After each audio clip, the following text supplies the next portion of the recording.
Lesson 4. These thoughts do not mean anything. They are like the things I see in this room, on this street, from this window, in this place. These thoughts do not mean anything. They are like the things I see in this room, on this street, from this window, in this place.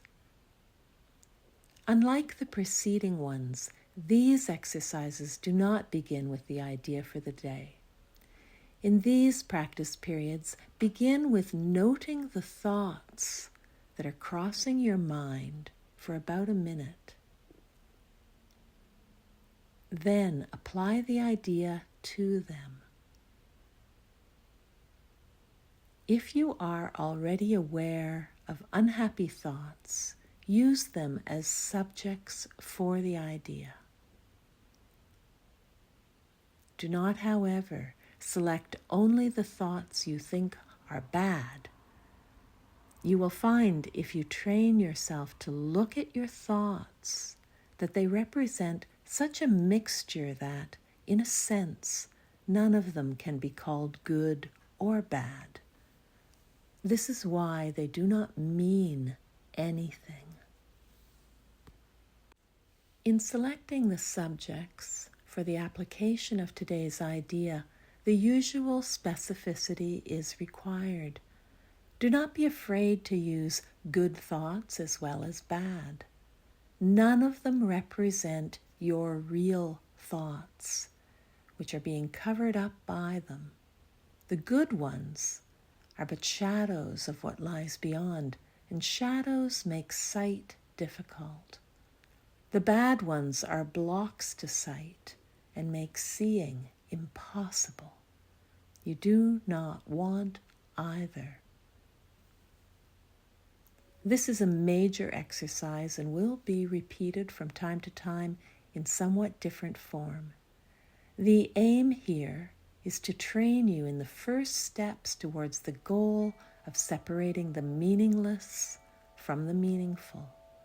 It is a first attempt in the long-range purpose of learning to see the meaningless as outside you and the meaningful within.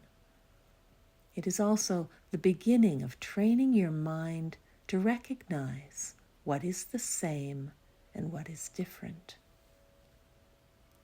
In using your thoughts for application of the idea for today, identify each thought by the central figure or event it contains. For example, this thought about does not mean anything. This thought about does not mean anything. It is like the things I see in this room, on this street, and so on. This thought about does not mean anything.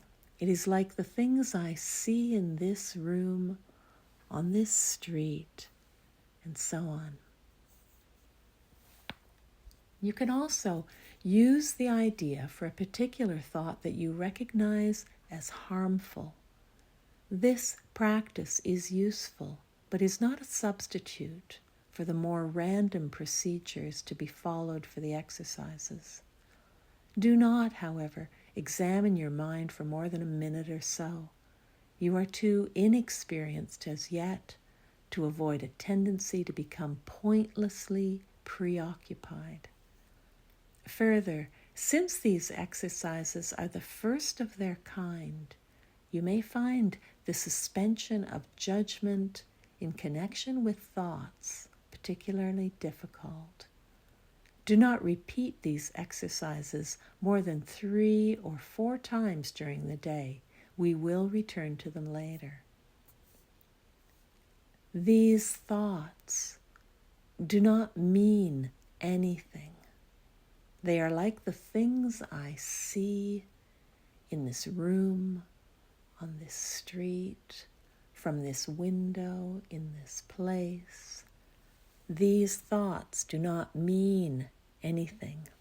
They are like the things I see in this room, on this street, from this window, in this place. These thoughts do not mean